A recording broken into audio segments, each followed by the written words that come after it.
எல்லோருக்கும் வணக்கம். நீங்கள் நல்லா இருக்கீங்களா? நானும் நல்லா இருக்கேன். எனக்கு என் சொச்ச கதையாக வாழ்க்கை வரலாறாக உங்கள்கிட்ட சொல்லாத விட்டுட்டேன். பேர் பாய் தான் சொன்னேன், பேர் பாய் சொல்லலை. நாங்கள் 6 பேர் அக்கா தங்கச்சி. 6 பேரில் ஒருத்தவங்க இறந்துட்டாங்க, மிச்சம் 5 பேர். 5 பேரில் எல்லோரையும் திருமணம் செய்து கொடுத்தாச்சு. கொடுக்கக்குள்ள அவங்கவுங்களும் கணவர் வீட்டுக்கு போயிட்டாங்க. அப்பா அம்மா வயசானவங்க, ஆண் வாரிசு இல்லை. வயசான நேரத்தில் கொஞ்சம் பூர்வீக சொத்து இருந்தது. எல்லாருக்கும் பங்கு தானேங்க.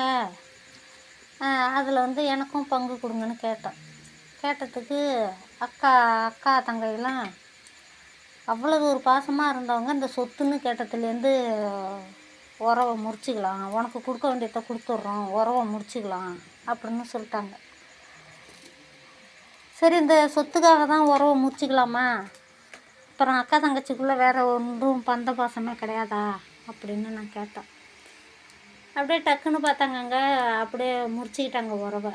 அந்த அக்கா தங்கச்சிக்கு அவ்வளோது நான் செஞ்சேன், போனேன், வந்தேங்க.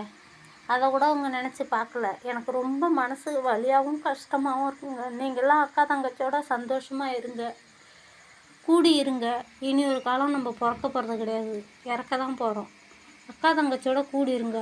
ஆனால் எனக்கு உள்ள அக்கா தங்கச்சி மாதிரி அப்பா அம்மா மாரி இந்த உலகத்தில் யாருக்குமே கிடையாதுங்க. சத்தியமான என் வாழ்க்கையில் நடந்த உண்மை. நாளைக்கு நான் இறந்துட்டா கூட எனக்கு கோடி துணின்னு போட யாருமே கிடையாதுங்க. அவ்வளோ தூரம் அனாதை மாதிரி நான் வாழ்ந்துட்டுருக்கேங்க. எனக்கு அவ்வளோ ஒரு கஷ்டம். நான் வெளியிலலாம் எங்கள் ஊர்லலாம் நான் எதுவும் சொல்லிக்க மாட்டேன், போக மாட்டேன், வரமாட்டேங்க.